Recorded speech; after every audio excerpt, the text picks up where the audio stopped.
Muchas gracias por acompañarnos en este cuarto día de Centroamérica Cuenta. Vamos a tener unas brevísimas palabras del embajador de Colombia en Nicaragua, el señor Carlos Algar. Muchas gracias. Muchas gracias. Primero que todo, muy contentos de participar y de contribuir una vez más a Centroamérica Cuenta, a los esfuerzos que ha hecho Sergio Ramírez por hacer esta unión, ya diríamos que mundial, de cultura, de literatura, de cine aquí en Nicaragua, a la cual, un proyecto en el cual estamos vinculados desde el principio. Y me han pedido simplemente presentar, quizás por la familiaridad con mi coterránea Laura Restrepo, la mesa sobre literatura y periodismo, que además me llega al alma. Por familia he estado vinculado con el periodismo y con la novela desde que era niño, y con un pie en el periodismo, un pie en la diplomacia durante muchos años, de tal manera que por lo menos 3 libros marcaron mi vida. Primero con García Márquez, El relato de un náufrago, donde uno ve, él hizo esto primero por entregas, era como una telenovela, y finalmente es literatura o es periodismo, no sé muy bien. Por supuesto, Truman Capote con La sangre fría, también marcó a todos los de la década del 70 que estábamos empezando a hacer pinitos en el periodismo, sí, y todos queríamos escribir de alguna manera como Truman Capote. Y hay un libro que me dejó pensando últimamente, que es el de Humberto Eco, Número 0, en que no sabe uno si es periodismo, novela, novela, periodismo, ficción o finalmente es absoluta realidad. En todo caso, creo que es una de las mesas más apasionantes. Muchas gracias. Y a Sergio y al grupo de Centroamérica Cuenta, felicitaciones por este éxito tan increíble de este año. Muchas gracias, embajador.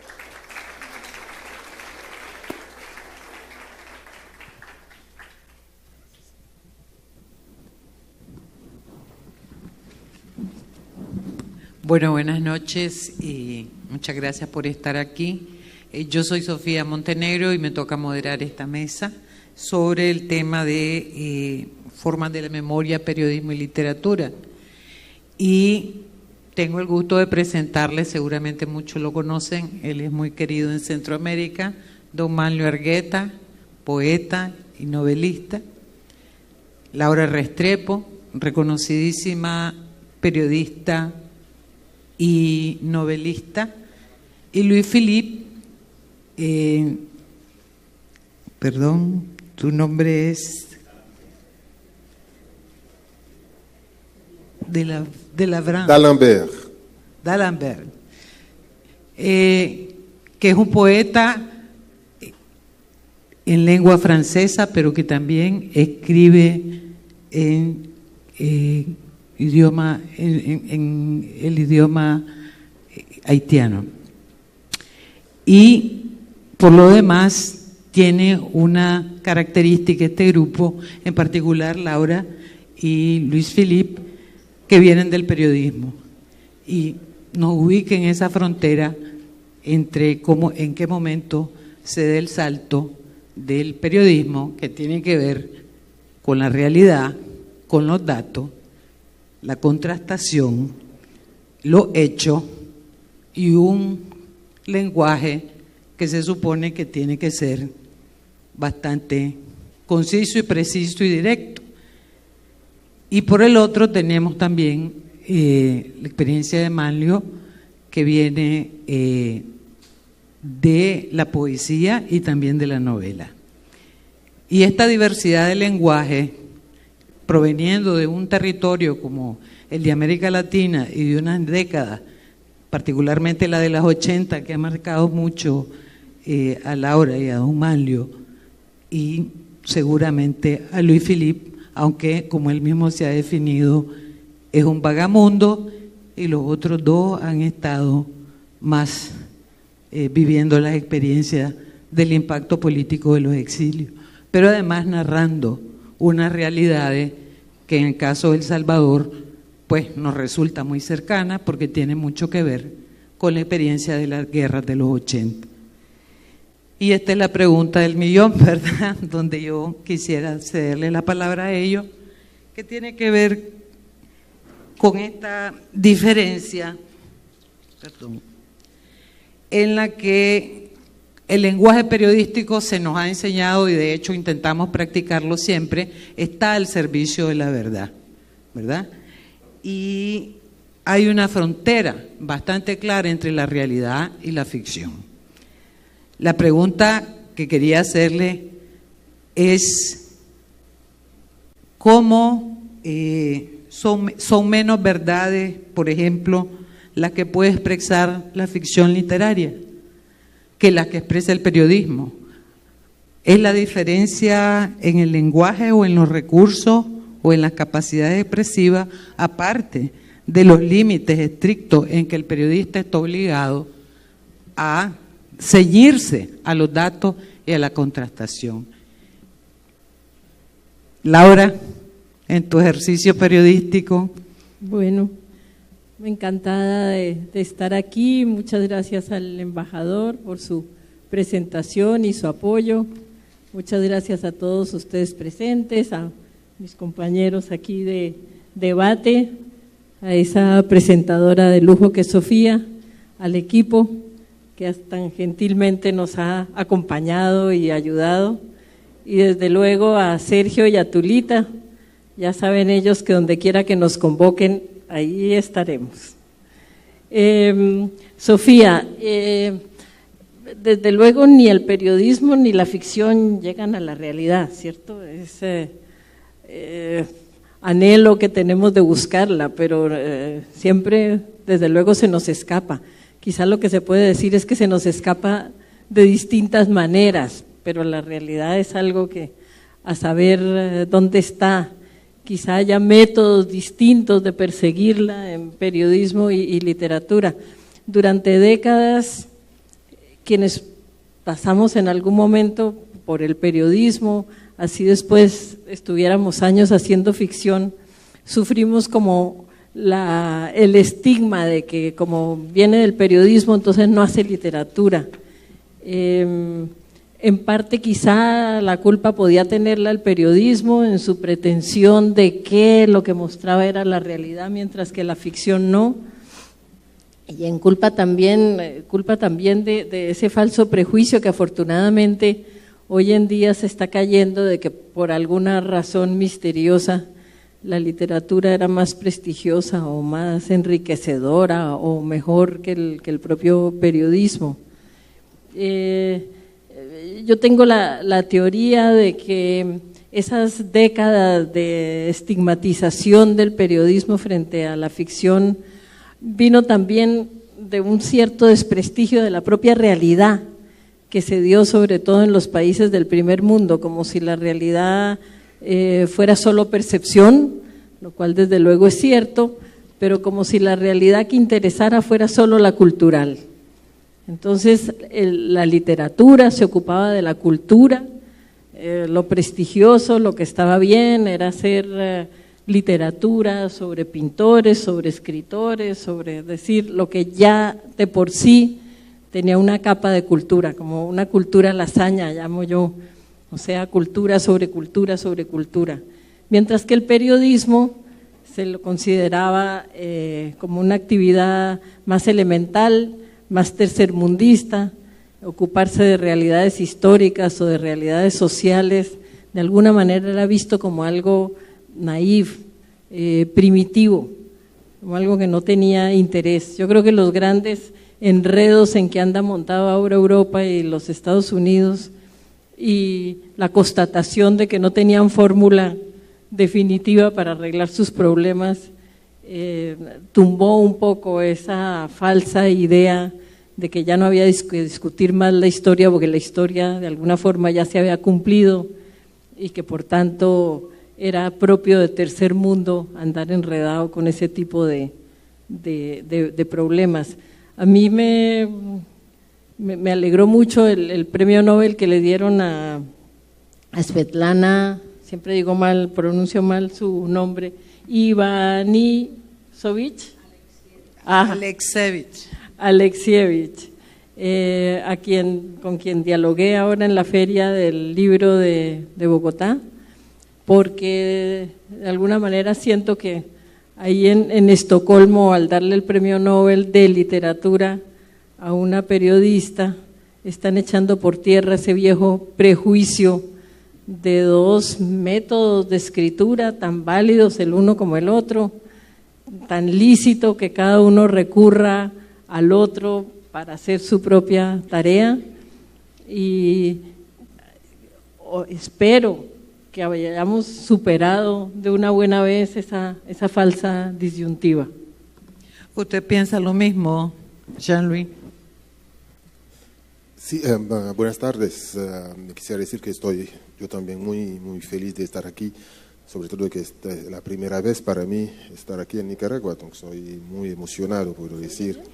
Entonces, sí, estoy bastante de acuerdo con Laura sobre este tema, sobre todo que conocemos a grandes autores que son o que han sido o que siguen siendo, que son periodistas. Yo estoy pensando, por ejemplo, a autores como García Márquez, que era periodista también, o Ernest Hemingway, que son premios Nobel, que son muy grandes periodistas.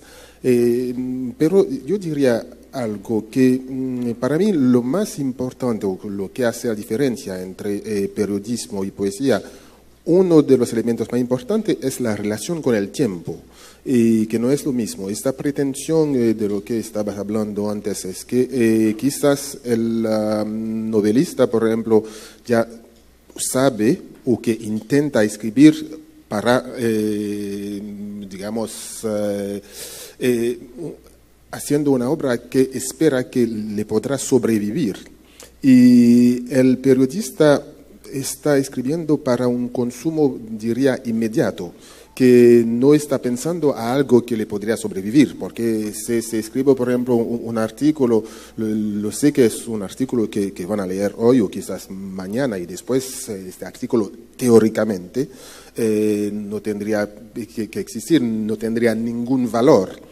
Pero cuando uno es un novelista y escribes, tú piensas que esperas que dentro de 50 años o 100 años que te van a leer. Entonces, la relación con el tiempo, para mí, es lo que esencialmente diferencia la escritura, digamos, del periodismo de la escritura de la novela, por ejemplo. Don Manlio, ¿cómo ve usted esa relación y esa frontera que a veces es bastante difusa entre la literatura y el periodismo? Bueno, yo pienso que la frontera se ha ido borrando de acuerdo a los contextos y de acuerdo también a los tiempos. Hace muchos años casi todos los escritores y poetas fuimos periodistas, ¿no? Como una necesidad de ganarnos la vida.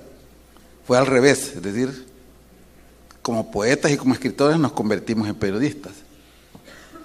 En un contexto de tercer mundo. Sin embargo, por ejemplo, de acuerdo al transcurso del tiempo, muchos periodistas y en otros contextos pensaron en que su sueño era hacerse novelista, ¿no? Es decir, como la máxima expresión del periodismo. Y otros que llegaron a novelistas sin haberlo pensado también, pero que lo hicieron a través del periodismo. Quizás los ejemplos más recientes y de acuerdo al contexto, como les decía, el caso que ya lo mencionó aquí el señor embajador, A Sangre Fría, de Truman Capote, o también el retrato de un náufrago, también, de García Márquez, que se convierten en obras literarias a partir de un hecho periodístico. Entonces, desde este punto de vista, el periodista actual tiene un reto de ser creativo también. Lo que pasa que, como dice Vargas Llosa, ¿no?, el novelista dice mentiras verdaderas y el periodista dice verdades verdaderas, pero realmente, independientemente de que uno haga ficción y el otro sea objetivo, la verdad es que la factura del trabajo periodístico lo convierte también en un trabajo literario. Por ejemplo, a partir de los nuevos periódicos digitales, los periodistas están haciendo un trabajo de investigación periodística que realmente dan ganas de apoderarse de ellos para incorporarlos a la novela, como hicimos antes, ¿no? Es decir, por ejemplo, yo he hecho una novela que recibí el premio en Nueva York de Guggenheim Foundation, que se llama La oscuridad de los rincones iluminados, a partir de solo periódicos. Es decir, como poeta, como novelista, me fui a los periódicos. Pero también un periodista puede aspirar a ser novelista. Y la prueba está en que esa discusión que ha habido en Estados Unidos sobre el de intelectual y el periodista, donde el periodista incluso se ha impuesto como con su obra literaria. Caso de Tom Wolfe, por ejemplo, sí, con su Guerra de las Vanidades, y como mencionábamos antes, A Sangre Fría. Es decir, el periodismo actual tiene que ser de calidad, y además la realidad ahora supera cualquier ficción. También en otro periódico digital de El Salvador, por ejemplo, aquí está, creo, del Faro, salió un hermoso trabajo periodístico sobre el que manejó el carro que asesinó a Monseñor Romero, que es tan trascendental, pues porque apenas solo han sido asesinados 3 arzobispos en toda la historia de la humanidad, y el que manejó el carro no sabía que era para matar a Monseñor Romero, y le dijeron: mira, vamos a una misión importante, tú nos manejas, y realmente él manejó, y eso le originó todo un rechazo de su familia, de sus hijos, y ahora vive como un ermitaño no sé dónde, no se sabe. Es decir, una de las condiciones que él puso para dar la entrevista, no sé cómo hicieron pues para encontrarlo, ¿no? Pero el Faro hace realmente investigaciones a veces increíbles como esa, que lo encontraron. Ellos narran cómo vive él como un ermitaño, le llevan la comida, le regalan la comida, es un señor ya de mucha edad, la gente se conduele de ese señor que está ahí en una casa humilde y le lleva comida, algunos le llevan a lavar la ropa, y él dice: bueno, jamás me voy a perdonar y yo me estoy castigando yo mismo. Este para mí es un hecho periodístico y a la vez es una expresión literaria. Pero, de modo que sí, yo pienso que el nuevo periodista tiene que mejorar su calidad para escribir esas verdades, y además el escritor también, que no es periodista, también tiene que basarse en la realidad para escribir una excelente novela. Recientemente acaba de salir, por ejemplo, El sueño del Celta, de Vargas Llosa, que es un hecho real, ¿no?, de los esclavos y de la Amazonía, o bien también el libro también de Vargas Llosa, ¿no?, El paraíso en otro esquino, que es la historia de Flora Tristán y Paul Gauguin. En fin, que el periodismo, el escritor, el novelista se vuelve periodista, y también el periodista se puede volver novelista. Desde ese punto de vista, casi se están perdiendo las fronteras. Sí, pero, por ejemplo, a mí me parece que es un poco problemático porque el periodismo se trata de no ficción y la literatura es ficción. Y un poco, por lo menos los debates que se han dado en el periodismo es que pues, yo al final, la diferencia estará en la libertad o tal vez en la fantasía, y me gustaría que comentaran sobre eso, que puede tener el novelista, pero el periodista tiene que ir a contrastar, tiene que dar la prueba, ¿verdad?, de lo hecho. No puede inventar diálogos, y obviamente un novelista sí se puede inventar todos los diálogos. Yo tengo que demostrar que ese diálogo efectivamente se dio, ¿verdad? Es un poco ahí donde la diferencia, me parece a mí, la frontera entre la obra literaria y el trabajo periodístico, pues tienen claramente trazada la frontera. Independientemente, incluso creo yo, me parece a mí por lo menos, que el lenguaje para un periodista tiene que ser mucho más limitado, en el sentido de que tiene que ser al grano y más conciso. No quiere decir que escriba mal, no quiere decir que escriba aburrido, pero lo que quiero decir es que hay unas licencias literarias que no se puede permitir un periodista, digamos. Y eso ha sido siempre un debate también sobre el nuevo periodismo.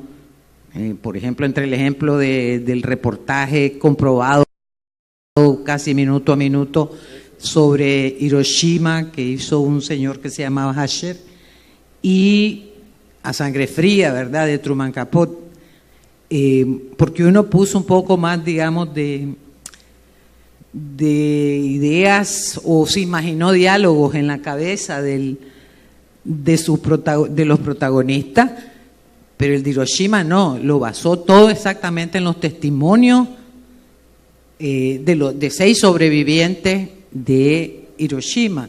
Y en ese sentido, una de las preguntas, tal vez una indiscreción que quiero hacer, una pregunta indiscreta es: ¿en qué momento hacen el tránsito? ¿Por qué? De una forma expresiva que está vinculada a una profesión que tiene normas, que tiene métodos de investigación y esto y lo otro, a la novela o la literatura u otras formas expresivas. Es por la libertad que provee la literatura, una libertad que no tenemos los periodistas, digo yo. Me gustaría ¿cuál es su experiencia sobre eso? ¿Cómo lo vivieron? No.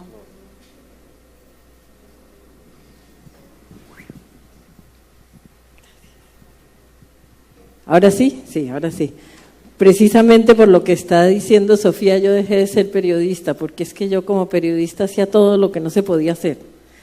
Yo investigaba muy a fondo y con mucha honestidad, y armaba mis historias, pero era como armar un rompecabezas. Tú tienes unas ciertas piezas y sobre esas, como dices tú puedes dar fe, pero luego el contorno de esas piezas que tienes también te indica el contorno de las piezas que no tienes. Y para mí era una tentación como ineludible completar, ¿cierto? Más o menos estaba claro para dónde iba la cosa y yo no me podía refrenar. Además no se podía uno comprometer con lo que estaba escribiendo. Yo acababa comprometida de cabeza y tomando partido militantemente, además. Todo lo que no se podía hacer, lo hacía, lo cual indicaba que había que pasarse a un género en donde yo pudiera hacer lo que en literatura sí se puede hacer, que es falsos reportajes. Un periodista, un poeta en Colombia, Edmundo Perry, que leyendo mis libros decía que yo hacía reportajes de los sueños. Entonces, en periodismo no puedes hacer falsos reportajes, en literatura tienes todo el permiso de hacerlo. Me encanta recurrir a las herramientas del periodismo. Yo sigo investigando, sigo haciendo reportajes. Los motivos de mis personajes, que siempre me parecen muy misteriosos y que se me escapan, no soy capaz de deducirlos con toda la profundidad que requieren. Los suplo entrevistando gente, averiguando personas que hayan vivido situaciones similares y que me revelen sus secretos, y lo hago con la libertad de que, bueno, es ficción. Ahora, que tenga de verdad o que no, dentro de la ficción está lícito. Sobre tu pregunta de cómo el salto, como tantas cosas en la vida, no lo decidí, lo decidieron por mí, porque yo fui periodista, hasta el momento en que me nombraron comisionada de paz del proceso de negociación con la guerrilla en Colombia de los años 80. Ese proceso tuvo mucha visibilidad mediática hasta que se volvió una piedra en el zapato del presidente, terminó vuelto un baño de sangre, ya era un enredo que los medios no querían saber de él. Yo tenía un montón de información, las personas que se estaban amnistiando y entregando las armas terminaban muertas, los comisionados amenazados. Yo tenía una maletada de testimonios y de información sobre el proceso, y los medios que antes me perseguían ya no querían saber nada de mí. Entonces, el primer libro, como libro, lo escribí precisamente para tener la libertad de decir lo que ya los medios no reseñaban, y a partir de ahí me quedó encantando eso de que con un libro uno podía hacer lo que le diera la gana. Eso me pareció que era de verdad irreemplazable. Y ya con los libros, como te digo, fuimos moviendo la frontera. Empecé con algunos que por lo menos pretendían estar atenidos a los hechos, y cada vez me fui dando más la libertad de echarlos a volar y de combinar técnicas narrativas un poco a mi antojo. Este último libro que publiqué, Pecado, pues tiene de ensayo, tiene de periodismo, tiene de literatura. Me parece que además es una cosa muy contemporánea, no atenerse a esos cánones, ¿no? A esos prejuicios de hasta dónde va. Hay un cuento muy viejo allá en Colombia de un presidente que tenía fama de ser muy burro, y tenía que comentar un cuadro al óleo que era un retrato cubista. Entonces le sopla a su mujer cuando él tiene que dar declaraciones, le dice: di qué cara, qué ojos, qué gesto. Y él dice: ¿qué carajo es esto?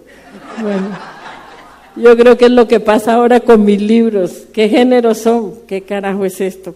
Como no sean un carajo, no sé qué serán. Luis Philippe. Sí, la noción de libertad me parece muy importante, me parece fundamental, diría, porque sabemos que en el periodismo hay toda una tipología, digamos, de artículos, que un editorial, por ejemplo, no es una investigación no es un reportaje, y además, quiero decir que hay una tipología de artículo que uno tiene que respetar cuando tú vas a escribir. Sabes que no puedes escribir un editorial como un reportaje, por ejemplo. Ya hay normas, hay límites. Y luego la noción de espacio también, porque un artículo, si por ejemplo escribes en un periódico, te van a decir, tú puedes hacer 1500 seños, se dice en francés, o 2000 o 3000, tú no puedes hacer más, y te gustaría decir más, te gustaría escribir más, pero el espacio, tú tienes que compartir este espacio con otros periodistas, o que depende también del redactor principal, el espacio que quiere dar a este artículo, o a veces te gustaría hacer o proponer un artículo, pero que para el periódico no es tan importante. O quizás has escrito, has hecho investigaciones, pero por un motivo u otro no es posible publicarlo en este momento. Y entonces, cuando uno es novelista, no tienes todas estas normas, todas estas límites, digamos. Tú puedes hacer lo que quieras. Y es por eso que la noción de libertad es fundamental. No solo fundamental, sino también que en la novela tú puedes inventar otras cosas también. Tú puedes inventar otra forma de periodismo dentro de la novela. Pero dentro del periodismo no puedes inventar, digamos, novela. Tú puedes contar o narrar, más o menos, dentro del periodismo, pero tú no tienes toda, digamos, esta libertad, todo el espacio que uno tiene en la, digamos, en la ficción, en la novela. por eso que a veces yo personalmente puedo sentir la necesidad de pasar de un género a otro género, de decir que el espacio del periodismo me parece troppo estrecho. Troppo, estoy pensando en italiano, demasiado estrecho, es decir que me gustaría tomar el espacio que necesita para decir Pero usted es ensayista también, ¿no? ¿Qué? Ensayista. Ensayista, sí, por supuesto. Sí, que es otro género. Que es ya otra cosa, porque siendo ensayista es otra forma un poco rígida también, aunque uno pueda siempre inventar otras formas de ensayo, etc. Pero me parece que las formas del periodismo son mucho más limitadas, te quitan mucho más libertad en relación con digamos, la ficción o la novela. Yo quería hacer una referencia a la no ficción. Yo pienso que la diferencia no está en que sea ficción o no ficción. Por ejemplo, voy a poner un ejemplo de una novela mía que me publicaron en Sudamericana, mi primera novela en Argentina. Me decían, tu mejor capítulo o tu mejor texto es la parte donde golpean a una abogada, y resulta que ese texto era el único que yo no había escrito, ¿no? Sino que alguien me lo regaló de un juzgado, un periodista me dijo, mire tú que dices que quieres escribir una novela, era mi primera novela que iba a escribir, te voy a regalar este texto que me han dado para el periódico, voy a hacer un extracto, pero tú lo tomas todo. Y yo lo incorporé, y realmente esa no ficción va incorporada a una obra de ficción, y que el comentarista o el analista literario me dice, es tu mejor texto, ¿no? También, bueno, quizás un ejemplo un poco remontándonos en el pasado sobre la confusión entre no ficción y ficción, es el caso de Bernal Díaz del Castillo, cuando escribe la historia verdadera de la conquista de la Nueva España, que realmente se lee como una hermosísima novela, se disfruta como una novela, que es el mismo caso, ya trayéndolo más adelante, el caso de Sangre Fría de Truman Capote, ¿no? Que eso no novela, o es un reportaje periodístico.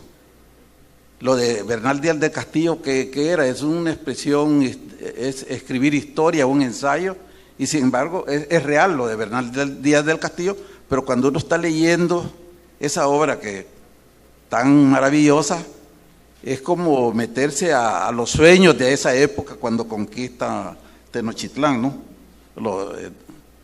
A Hernán Cortés.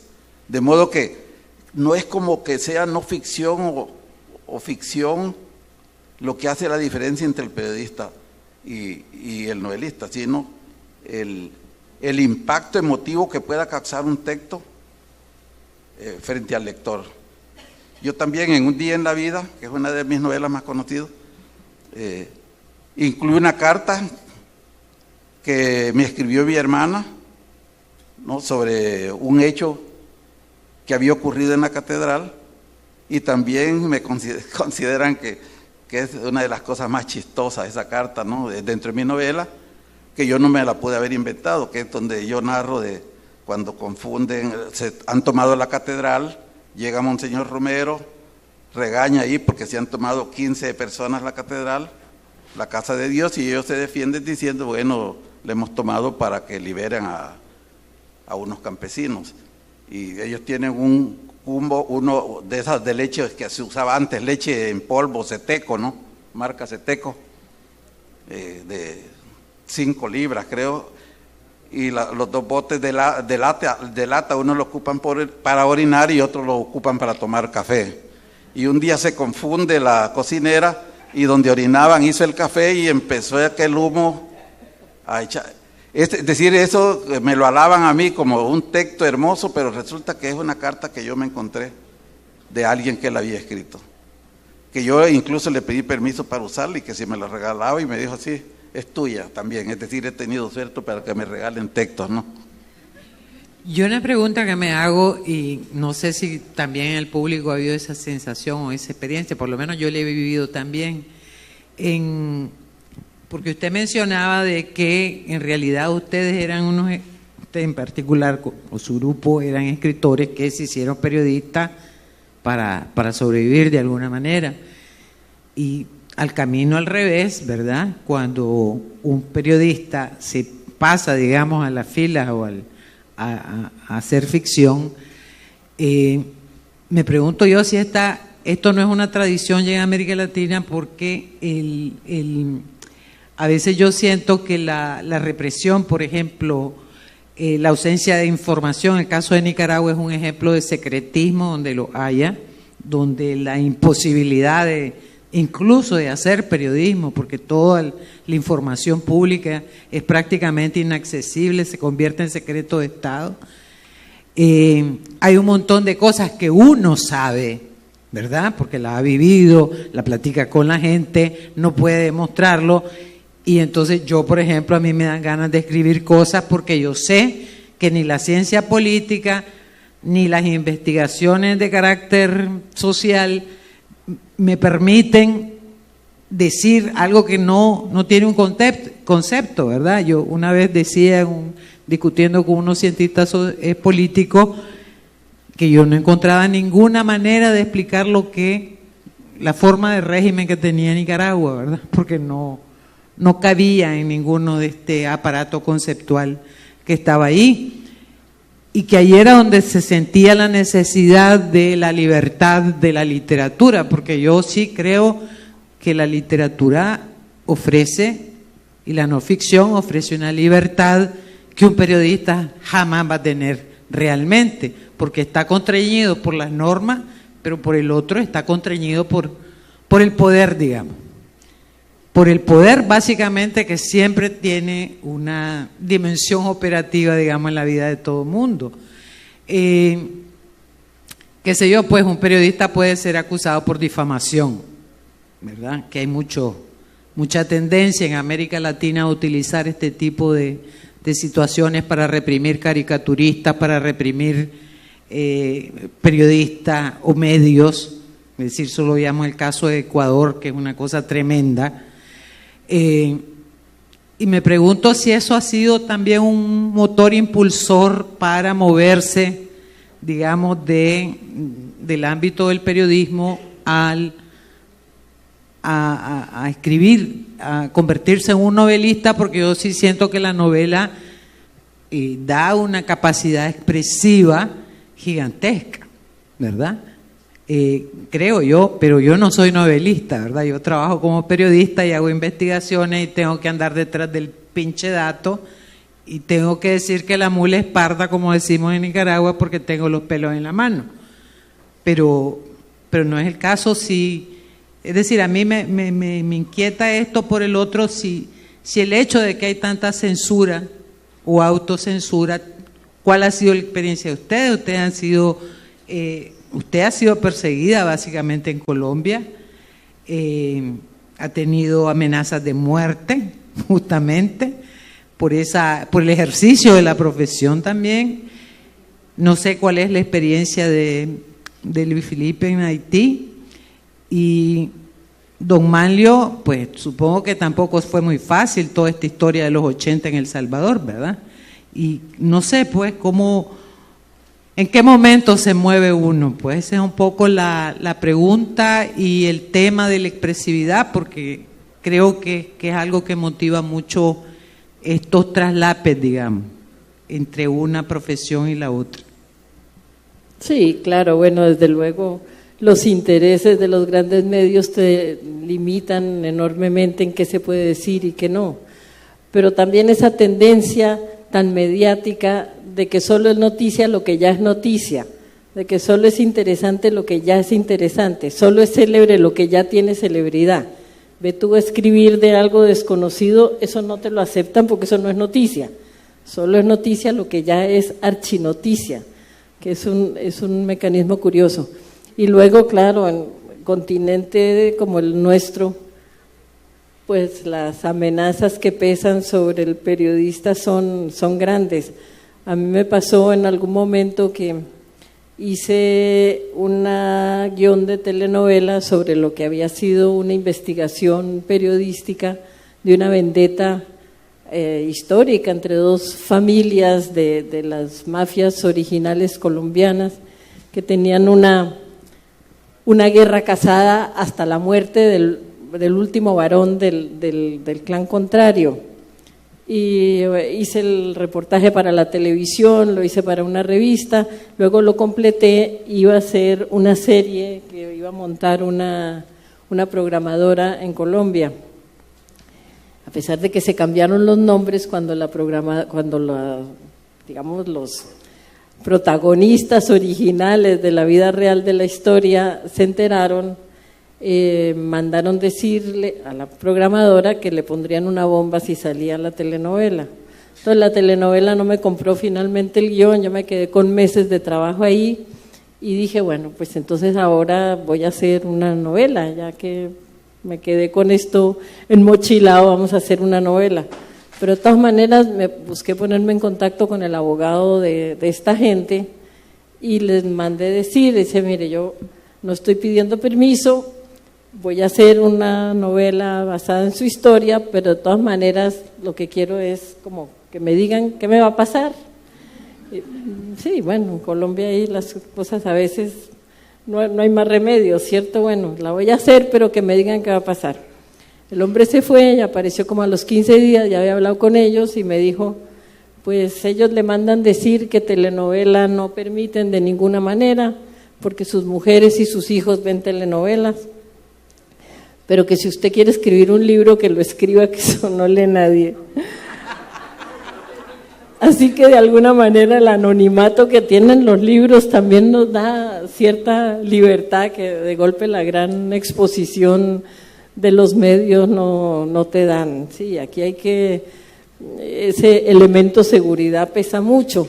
En algún otro momento en las épocas bravísimas de Pablo Escobar, cuando tenía escuelas de sicarios en las barriadas pobres de Medellín, yo estuve un mes en una de esas barriadas, hice un reportaje que salió en la revista Semana, donde se decía por primera vez en Colombia que los magnicidios, nadie sabía quién estaba matando candidatos presidenciales, jueces, ministros, y en ese reportaje se decía que eran muchachitos de 12, 14, 15 años que mataban, se hacían matar y que hacían parte de esa escuela de la muerte de Pablo Escobar. Pues mi reportaje fue un reportaje, digamos, sociológico, hablando con las madres de los muchachos, con los propios muchachos, desde luego sin dar nombres propios, sino más bien reflejando lo que se había vuelto una forma de vida en el país. Como el reportaje tuvo mucho impacto, se tradujo a muchos idiomas, porque de verdad era como una noticia así muy estremecedora, que fueran niños asesinos los que tenían patas arriba la vida del país. Entonces la revista encargó un segundo reportaje. El primero yo lo había firmado, el segundo no lo firmaron. Y el segundo lo hicieron, como hacen muchas veces los reporteros, yendo a una estación de policía y pidiendo datos. La policía pasa los datos que le interesan, nombres propios para poder capturar a la gente. Yo ni me di mucha cuenta de ese segundo reportaje y llegó a mi casa un amigo que trabajaba en derechos humanos, me dijo que tenía que hablar urgentemente conmigo y entonces hablé con él y me dijo, mira, Pablo Escobar está molestísimo con ese artículo que sacaste porque tú denuncias gente, así que tú verás qué haces, pero el hombre está furioso. Entonces yo le dije, pues mira, yo no sé, yo respondo no por el segundo artículo que no escribí, yo respondo por el primero, por el que firmé. Así que si de algo vale la explicación, dile que yo soy autora del primero, que yo respondo por el que firmé y no por el segundo. Se fue la persona, como a la semana ya había hablado con Pablo y volvió. Y me dice lo siguiente textualmente, me dice, Pablo te manda a decir que entiende, pero que esa moto ya se fue y que no tiene radioteléfono. Eran tiempos en que los sicarios andaban en motocicleta, o sea que ya le habían dado la orden al hombre y no había cómo darle la contraorden para que al fin no. Finalmente me fui como 3 meses del país y mientras tanto le habrán avisado al muchachito que ya no, que el ajusticiamiento se posponía. Entonces, pues sí, aquí la verdad que es un ingrediente, tanto periodista sacrificado y muerto, pues da testimonio de que la coacción y la violencia es un componente muy grave en las limitaciones del periodismo y que hacen de la ficción un refugio donde finalmente acabas diciendo lo mismo pero amparado en otros nombres y bueno, y en el relativo anonimato de los libros frente a la gran exposición de los grandes medios. Sí, como periodista, digamos, tuve que en los años 85, 86, yo estaba joven periodista en Haití, 22 años, trabajando para una radio y un periódico semanal. Y entonces tuvimos muchísimos problemas también, porque eran los últimos meses de Duvalier, de Baby Dog, y fue momentos muy duros, tuvimos que escondernos con otro amigo periodista, por ejemplo, y me recuerdo muy bien que las últimas semanas, por ejemplo, para que era muy cómico, digamos, en una cierta manera, que para protegernos habían miembros de la milicia, pero miembros de la milicia que mientras nosotros estábamos presentando lo que se llama el journal, el periódico, a la radio, y habíamos miembros de la milicia armados de frente a nosotros, es decir, que no podíamos decir lo que queríamos decir, porque la gente, los soldados estaban aquí de frente a nosotros. Es decir, que uno tenía que encontrar una manera para decir ciertas cosas. Había otro elemento importante para nosotros en Haití, porque en Haití hay 2 idiomas, el francés y el creol, y todo el mundo habla creol.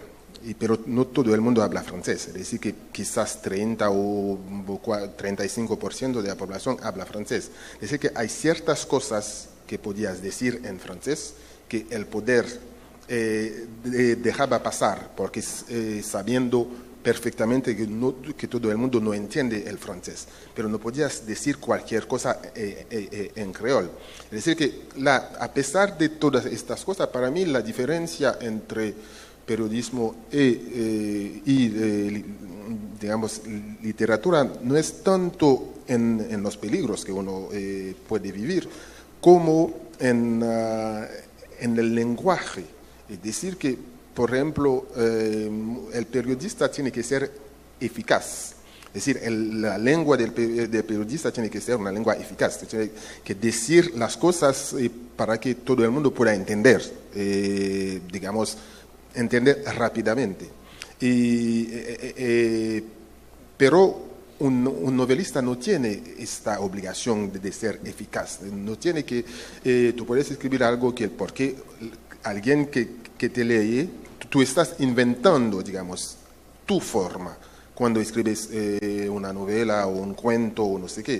Y en el periodismo tú puedes inventar más o menos, pero no tanta gente. Hay grandísimos, digamos, periodistas que pueden inventar más o menos, pero la forma es una forma rígida, cualquier forma. Y para mí la diferencia está al nivel del lenguaje,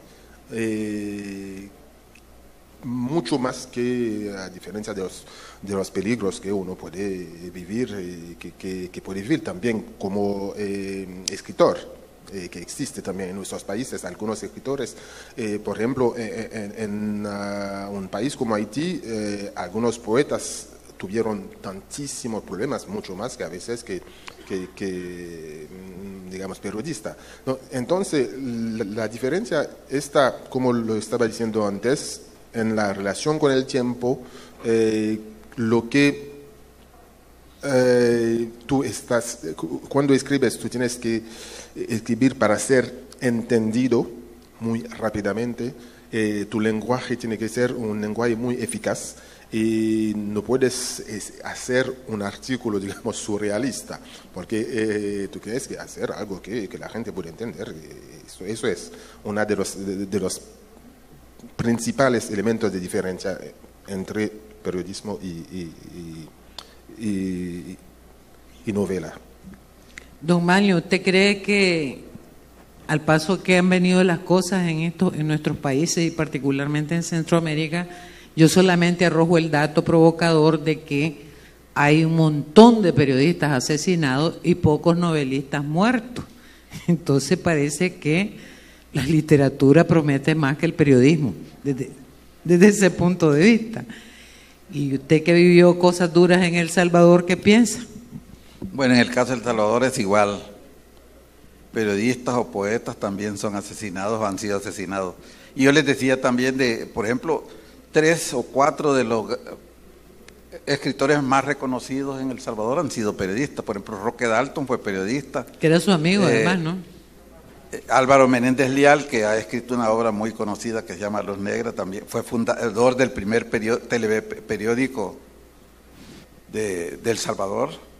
Otto René Castillo, quizás el poeta más representativo de Guatemala, pero que vivía en El Salvador, también fue periodista.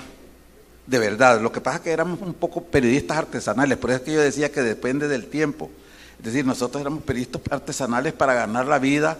En esa época no había ni siquiera estudios de periodismo en universidades. Roque Dalton jamás estudió periodismo, yo jamás estudié periodismo, y yo hice periodismo hasta que me dijeron en la policía, porque cubría la fuente policial, me dijeron, si venís a traer más boletines te vamos a dejar preso, ¿no?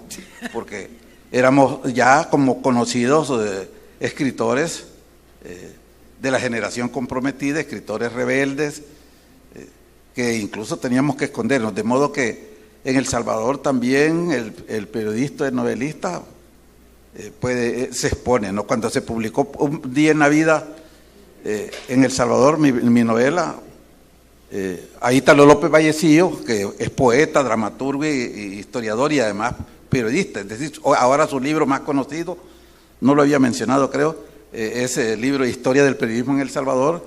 Es menos conocido como poeta que como dramaturgo y más como periodista, no obstante que él era el poeta, ¿no? Y le dio por escribir ese libro y es el libro que persiste, existe de él. Entonces ahí Italo López Vallecillo, cuando publica mi novela, por ejemplo, le fueron a poner una bomba en la editorial, en la UCA. Y luego él no hizo caso y continuó. Y como no se fue, porque querían que se fuera del país, le fueron a poner una bomba a su casa, ¿no? Entonces dijo, no, ahora sí me voy, dijo, porque ya están implicando a mi mujer y a mis hijos, y se fue para Costa Rica de nuevo. Él había estado en Costa Rica, invitado por Sergio Ramírez para la fundación de una famosa editorial que se llamaba Educa. Regresó a fundar Italo López Vallecillo, este poeta, otra editorial en la UCA, en la Universidad Centroamericana Jesuita de San Salvador, y fue cuando le pusieron estas 2 bombas y pues regresó a Costa Rica. De modo que para nosotros, periodistas, sacerdotes, no hay diferencias, ¿no?, entre periodistas. Incluso no ha habido, que yo recuerdo en los últimos tiempos, un periodista asesinado, pero sí hay muchos poetas asesinados y muchos sacerdotes asesinados en El Salvador también. Bueno, en porque Honduras no tengo récord, memoria, ¿no?, de ¿no?, periodistas asesinados, por suerte, ¿no? Gracias a Dios que en El Salvador por lo menos el periodista no es objeto necesariamente de represión, y supongo que es porque hay un control de los medios para que ese periodista no se exceda. Bueno, yo tengo una columna, una página completa cada 15 días en un periódico, y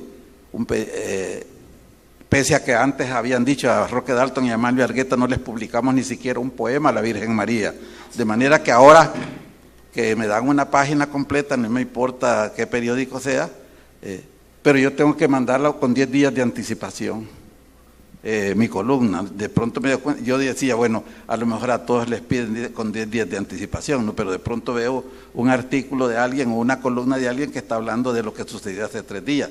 Yo tengo que escribir de lo que sucedió hace 10 días, o bien un artículo sin temporalidad, ¿no? Bien, ya para cerrar, porque se nos agotó el tiempo, solamente en una frase, para ustedes al final, ¿cómo sintetizarían la relación periodismo y literatura? Empezando por don Mario y vamos en esta dirección. ¿Cómo? ¿Cómo sintetizaría la relación en una frase entre periodismo y literatura? A mí me parece que tanto periodismo como literatura tienen que buscar calidad expresiva para atraer al lector. Por eso es que yo les decía que también depende de los contextos y del tiempo. Por ejemplo, el periodista en Estados Unidos o en otros países es un periodista bien formado. Bueno, algunos países también de Sudamérica están bien formados y entonces su prosa o su posibilidad de decir cosas atractivas también, porque hay que atraer al lector, son superiores a los que de los países más atrasados donde no hemos tenido escuela de periodismo. Bueno, ahora tenemos, ¿no? De manera que yo creo que yo pienso que el periodista tiene que ser un buen escritor también, aunque como tú decías, tiene que sujetarse más a ser objetivo, a no decir, pues sí, a no ficcionar, aunque también la ficción puede caber dentro de la no ficción, con los ejemplos que yo ponía antes. Laura. Sí, bueno, no tengo esa frase, pero sí sobre algo que dijiste que me quedó sonando de por qué hay más periodistas asesinados que novelistas, habiendo libros poderosos que cuentan verdades como puños. Yo creo que simplemente porque los represores y los asesinos no leen libros, eso está muy claro.